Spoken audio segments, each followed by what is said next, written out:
बीते 24 घंटे में देश में कोरोना के 2,95,041 नए केस। बीते 24 घंटे में 2023 मरीजों की मौत। एक्टिव केस की संख्या 21,56,000 के पार। राष्ट्र के नाम प्रधानमंत्री मोदी का संदेश। कहा, लॉकडाउन को अभी भी अंतिम विकल्प माने। माइक्रो कंटेनमेंट जोन पर ध्यान केंद्रित करें। युवाओं और बच्चों से भी भूमिका निभाने की अपील। प्रधानमंत्री मोदी ने कोरोना के मरीजों को दिलाया भरोसा। कहा, हर जरूरतमंद को ऑक्सीजन मिले, इसकी पूरी कोशिश। हाल में लिए गए फैसलों से देश में ऑक्सीजन की सप्लाई तेजी से बढ़ेगी। वैक्सीन की बर्बादी और ऑक्सीजन की किल्लत पर दिल्ली हाईकोर्ट नाराज। रिपोर्ट के अनुसार रोजाना बर्बाद हो रही है 6% वैक्सीन। पूछा, उद्योगों को ऑक्सीजन की सप्लाई पर रोक 22 अप्रैल से क्यों, अभी क्यों नहीं। महाराष्ट्र में आज रात 8 बजे से संपूर्ण लॉकडाउन का हो सकता है ऐलान। कैबिनेट की अहम बैठक हुई। सीएम उद्धव ठाकरे आज कर सकते हैं ऐलान। उत्तर प्रदेश में 18 साल से ज्यादा उम्र के सभी लोगों को मुफ्त वैक्सीन लगाई जाएगी। यूपी कैबिनेट की बैठक में फैसला, पूरा खर्च उठाएगी राज्य सरकार। झारखंड में कोरोना संक्रमण पर नियंत्रण के लिए सोरेन सरकार का अहम फैसला। 22 से 29 अप्रैल तक लगेगा पूर्ण लॉकडाउन। केरल में कोरोना के बढ़ते मामलों को देख राज्य सरकार का फैसला। रात 9 बजे से सुबह 6 बजे तक रहेगी पाबंदी। कोरोना को लेकर केंद्रीय स्वास्थ्य मंत्री डॉक्टर हर्षवर्धन का दावा। कहा, कोरोना से कम हो रही मौतें, लोगों में घबराहट ज्यादा। मध्य प्रदेश सरकार ऑक्सीजन की आपूर्ति के लिए लगातार कर रही है कोशिश। अन्य राज्यों से ऑक्सीजन मंगाई जा रही है। चिंता की बात यह कि ऑक्सीजन टैंकर्स को अन्य राज्यों में रोक लिया जा रहा है, जिसको लेकर खुद सीएम शिवराज सिंह चौहान चिंतित नजर आते हैं। सीएम शिवराज ने सभी राज्यों के मुख्यमंत्रियों से ट्वीट करते हुए ऑक्सीजन टैंकर्स को न रोके जाने की अपील की। रोकने वाले अधिकारियों के खिलाफ सख्त कार्रवाई की मांग की है। सीएम ने कहा कि ऑक्सीजन टैंकर्स को रोकने से गंभीर मरीजों की जान जाने का खतरा बना रहता है। इससे वक्त की बर्बादी होती है।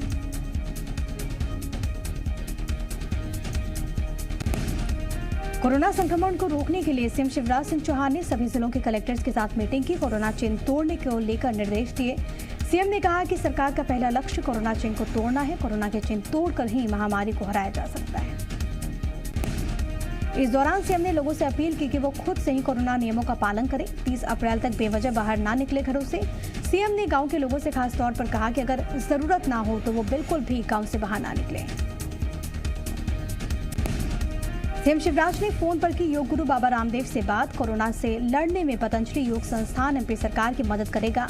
मरीजों की इम्यूनिटी बढ़ाने में पतंजलि योग संस्थान मार्गदर्शन करेगा। मध्य प्रदेश में कोरोना के बढ़ते संक्रमण को देखते हुए सरकार ने पूरे प्रदेश के लिए नई गाइडलाइंस जारी कर दी है। नई गाइडलाइंस के मुताबिक आवश्यक सेवाएं देने वाले दफ्तरों को छोड़कर केंद्र और राज्य के सभी दफ्तरों में 10% कर्मचारी ही हाजिर रहेंगे। गृह विभाग ने नई गाइडलाइन जारी कर दी है। इनका पालन कराने की जिम्मेदारी कलेक्टर्स को दी गई है। इसके साथ ही अब ऑटो और ई रिक्शा में 2 सवारी बिठाने की इजाजत होगी। वहीं टैक्सी और निजी 4 पहिया वाहन में 3 लोग मास्क के साथ यात्रा कर पाएंगे।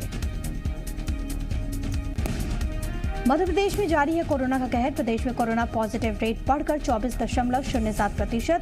24 घंटे में कोरोना के 12,727 नए मरीज आए सामने। इंदौर में 1753, भोपाल में 1694, ग्वालियर में 1061 और जबलपुर में 874 नए केस रिपोर्ट हुए। प्रदेश में कोरोना से 77 मरीजों की मौत हुई है। इंदौर में 8, ग्वालियर में 7, जबलपुर में 6, भोपाल में 3 मरीजों की मौत हुई। प्रदेश में एक्टिव मरीजों की संख्या बढ़कर 78,271। छत्तीसगढ़ में जारी है कोरोना का कहर। प्रदेश में 15,625 नए मरीजों की पहचान हुई। 181 मरीजों ने इस महामारी से अपनी जान गंवाई। 6,274 लोग अपनी जान गंवा चुके हैं। रायपुर से 2,225, दुर्ग से 1,679, बिलासपुर से 1,330 नए मरीज मिले। प्रदेश में 1,25,688 एक्टिव केस हैं। राहत की बात यह है कि 24 घंटे में 15,830 लोग डिस्चार्ज हुए। छत्तीसगढ़ के कई जिलों में लॉकडाउन लगा है और इसको लेकर जनता को बड़ी छूट दी गई है। अब किराना दुकानों से जरूरी सामानों की होम डिलीवरी होगी। किराना दुकानदार छोटे वाहनों से ग्राहकों के घर सामान पहुंचा सकते हैं। इसको लेकर राज्य सरकार ने सभी कलेक्टर्स को आदेश जारी कर दिए। दमोह उपचुनाव प्रचार में कोविड गाइडलाइंस का पालन न होने के मामले में हाईकोर्ट ने केंद्र सरकार, राज्य सरकार और चुनाव आयोग को नोटिस भेजा है। हाईकोर्ट ने 2 याचिकाओं पर नोटिस जारी कर 26 अप्रैल तक जवाब मांगा। इंदौर के सुपर स्पेशलिटी हॉस्पिटल में एक महिला को 9 अप्रैल से कोरोना संक्रमण की वजह से एडमिट कराया गया था। महिला की हालत गंभीर थी, लगातार ऑक्सीजन पर थी। परिजन लगातार महिला की हालत के बारे में पूछते थे और प्रबंधन भी सब कुछ ठीक ठाक होने का दावा करता था। परिजनों ने बताया कि एक दिन उनको महिला के वार्ड में भर्ती एक व्यक्ति का नंबर मिला तो जानकारी मिली कि महिला का शव आज सुबह ही यहां से ले जाया जा चुका है। परिजन वार्ड के अंदर पहुंच पाते इससे पहले ही महिला का शव गैलरी में पड़ा मिला। भोपाल के हमीदिया अस्पताल से रेमडेसिविर इंजेक्शन चोरी नहीं हुए हैं। इंजेक्शन के आवंटन और आंकलन में गड़बड़ी हुई थी, क्राइम ब्रांच की टीम ने दावा किया। क्राइम ब्रांच के मुताबिक 50% से ज्यादा रेमडेसिविर इंजेक्शन के डोज स्टोर में ही मिले हैं। बताते चले कि आंकड़ों में मिलान नहीं होने पर हमीदिया अस्पताल के स्टोर इंचार्ज ने कोहे फिजा थाने में चोरी की रिपोर्ट दर्ज कराई। इंदौर में रेमडेसिविर इंजेक्शन की कालाबाजारी थमने का नाम नहीं ले रही। यहां इंजेक्शन बेचने जा रहे 2 आरोपियों को भवरकुआ पुलिस ने गिरफ्तार कर लिया। इनके पास से एक रेमडेसिविर इंजेक्शन बरामद किया गया है जिसे वो 40,000 रुपए में बेचने के लिए जा रहे थे।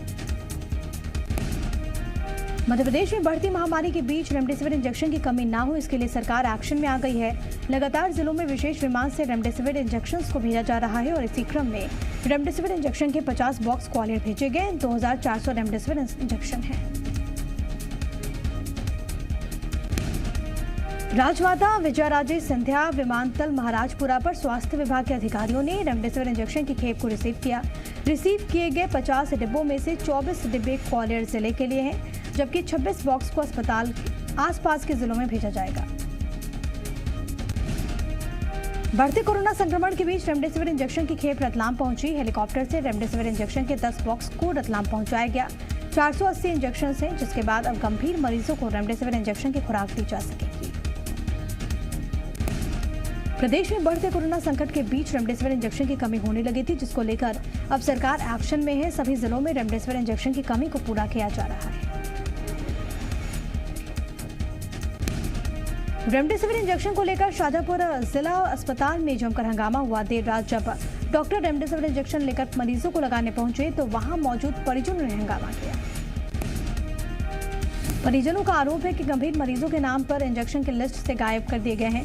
काफी देर तक चले हंगामे के बाद मौके पर पुलिस पहुंची। परिजनों को समझाया, कोई भी जिम्मेदार अधिकारी मामले में बोलने के लिए तैयार नहीं। कोविड प्रभारी और ऊर्जा मंत्री प्रद्युम्न सिंह तोमर लगातार कोरोना रोकथाम मरीजों की व्यवस्था में जुटे हुए हैं। लगातार व्यवस्थाओं की मॉनिटरिंग कर रहे हैं, जायजा भी ले रहे हैं। व्यवस्थाओं और परेशानियों को समझने के लिए प्रद्युम्न सिंह तोमर ने अनोखा तरीका अपनाया। उन्होंने सिविल हॉस्पिटल हजीरा के बाहर लगे टेंट में ही रात्रि विश्राम किया। कोविड मरीजों की व्यवस्थाओं का जायजा लिया। दमोह के पथरिया से बीएसपी विधायक रामबाई सिंह ने विधायक निधि से 1 करोड़ 80 लाख रुपए स्वास्थ्य सेवाओं में देने की बात कही। रामबाई सिंह ने वीडियो जारी करते हुए लोगों से कोरोना के खतरे से सावधान रहने की अपील की। दमोह के सबसे बड़े सरकारी अस्पताल में कोविड के मरीज लबालब भरे हुए हैं। ऑक्सीजन की किल्लत से जूझ रहे हैं। लोगों के परिजन ऑक्सीजन सिलेंडर लूट रहे हैं। बीते 2 दिनों से जिला अस्पताल में सिलेंडर की लूट ऐसे ही हो रही है। बता दें कि पहले भी ऐसी स्थिति बनी थी, जिसके बाद सिविल सर्जन ने ऑक्सीजन स्टोर रूम में सुरक्षा की मांग की थी, लेकिन प्रशासन ने ध्यान नहीं दिया। सिविल सर्जन डॉक्टर ममता तिमोती ने बताया कि हालात ऐसे रहे तो वो काम बंद कर देंगी। कलेक्टर ने ऐसे लोगों के खिलाफ कार्रवाई की बात कही। मुरैना जिले में जनता कर्फ्यू का पालन कराने के लिए जिला प्रशासन, पुलिस के आला अधिकारी लगातार सड़कों पर पेट्रोलिंग कर रहे हैं। नियमों की अनदेखी करने वालों के साथ पुलिस सख्ती के साथ निपट रही है। कलेक्टर और एसपी लोगों से कोरोना कर्फ्यू का पालन कराने के लिए खुद सड़कों पर हैं।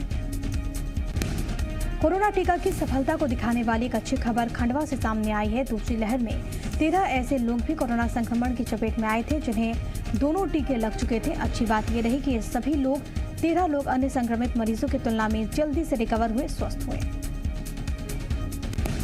यह खबर टीकाकरण के महत्व को बताती है। विशेषज्ञों की माने तो टीकाकरण के बाद कोरोना से मौत का खतरा ना के बराबर होता है। डॉक्टर योगेश शर्मा ने बताया कि ज्यादातर लोग देरी से अस्पताल आते हैं, ऑक्सीजन सैचुरेशन कम होता है, अन्य बीमारियों की वजह से मौत होती है।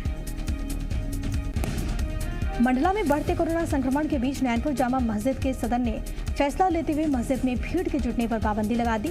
बढ़ते संक्रमण के बीच मस्जिद में 5 लोग ही नमाज पढ़ पाएंगे। इस निर्णय की शहर के लोग सराहना कर रहे हैं, क्योंकि जिले में कोविड पेशेंट तेजी के साथ बढ़ रहे हैं। रमजान का महीना चल रहा है, ऐसे में लोग बड़ी संख्या में मस्जिद पहुंचकर नमाज पढ़ते हैं, लेकिन महामारी के प्रकोप को देखते हुए धार्मिक स्थलों पर भीड़ जुटने पर पाबंदी लगी है।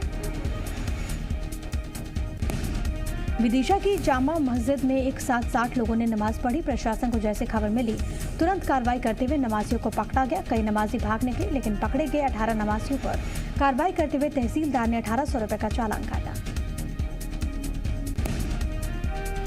विदिशा में कोरोना संक्रमण बहुत तेजी के साथ बढ़ रहा है और इसलिए प्रशासन ने सख्त लॉकडाउन लगाया है। जिले में एक दिन में 25 लोगों की मौत हुई, जिसमें 17 लोग सिर्फ विदिशा शहर के थे। जिले में 24 घंटे के अंदर 314 लोग संक्रमित हुए, बावजूद इसके लोग लापरवाह हैं। खरगोन में कोरोना संक्रमण से बचाव के लिए लोग टोने टोटके का सहारा ले रहे हैं। बला माता को गांव की कांकड़ से घुमाकर विदा किया जा रहा है। मान्यता है कि घर का कबाड़ हटाने से बुरे वक्त से मुक्ति मिलती है। लिहाजा गांव-गांव से एक ट्रैक्टर गुजारा जा रहा है, जिसमें लोग अपने घरों का कबाड़ डाल रहे हैं। अब तक तकरीबन 29 गांवों से ट्रैक्टर गुजर चुका है। लोगों की मान्यता है कि ऐसा करने से कोरोना बीमारी खत्म होगी। रीवा के मऊगंज कस्बे में उस वक्त सनसनी फैल गई जब रेप के आरोपी ने रेप पीड़िता को जिंदा जलाकर मारने की कोशिश की। जानकारी के अनुसार आरोपी ने 3 साल पहले पीड़िता से रेप किया और उसके बाद से वो जेल में बंद था। जेल से छूटकर बाहर आए आरोपी की हैवानियत फिर भी कम नहीं हुई। उसने रेप पीड़िता के घर पहुंचकर उसे केरोसिन डालकर जिंदा जलाकर मारने की कोशिश की। रेप पीड़िता को गंभीर हालत में एडमिट कराया गया। आरोपी की तलाश जारी है। जबलपुर में शिवसेना के प्रदेश अध्यक्ष ठाणेश्वर महावर को पुलिस ने गिरफ्तार किया। ठाणेश्वर महावर पर संपत्ति विवाद में एक युवक पर जानलेवा हमला करने का आरोप है कि ठाणेश्वर महावर अपने भाइयों के साथ मिलकर शुभम पारिख नाम के युवक पर सब्बल से जानलेवा हमला किया था। हमले में शुभम गंभीर रूप से जख्मी हो गया, जिसे गंभीर हालत में निजी अस्पताल में एडमिट किया गया है। शिवसेना प्रदेश अध्यक्ष ठाणेश्वर महावर समेत उनके 3 भाइयों पर हत्या की कोशिश का मामला गोरखपुर थाने में दर्ज किया गया। कोरबा के भैंसवा गांव में 3 लोगों की हत्या का मामला आया सामने। ये तीनों पूर्व उप मुख्यमंत्री दिवंगत नेता प्यारेलाल के परिवार के हैं। बदमाशों ने उनके बेटे, बहू समेत 3 लोगों की हत्या कर दी।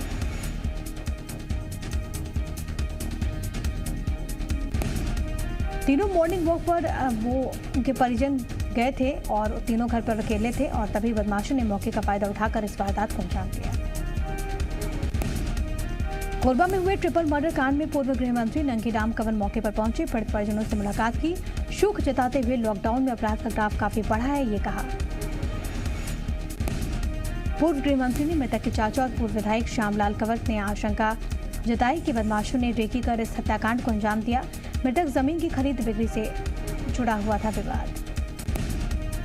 बैतूल में रिश्तों को शर्मसार कर देने वाली खबर आई सामने, जहां पर एक बेटी ने अपने पिता को मौत के घाट उतारा। इतना ही नहीं, उसके पास में रहने वाली एक बुजुर्ग महिला और उसकी बेटी को भी मार डाला। ट्रिपल मर्डर की खबर मिलते ही पुलिस मौके पर पहुंची, आरोपी की तलाश में जुटी हुई है। जानकारी के अनुसार आरोपी बदमाश प्रवृत्ति का है, मानसिक रूप से कमजोर भी बताया जाता है। विवाद होता देख पास में रहने वाली 60 साल की बुजुर्ग महिला 28 साल की उसकी बेटी पहुंची, जिसके बाद आरोपी ने उन पर भी वार कर दिया। कोंडा गांव में NH 30 पर घोड़ा गांव के पास भीषण हादसे में 3 लोगों की मौत हो गई, 6 लोग जख्मी हुए। कार सवार सभी लोग राजनाथ गांव से गादी रास लौट रहे थे। भोपाल के रातापानी अभयारण्य के दाहोद रेंज में तेंदुए को मुक्त कर दिया गया है। आपको बताते चले कि 6 मार्च को रातोना गांव में तेंदुआ जख्मी हो गया था और इसके बाद उसे रेस्क्यू कर लिया गया। वन विहार नेशनल पार्क में तेंदुए का इलाज किया गया।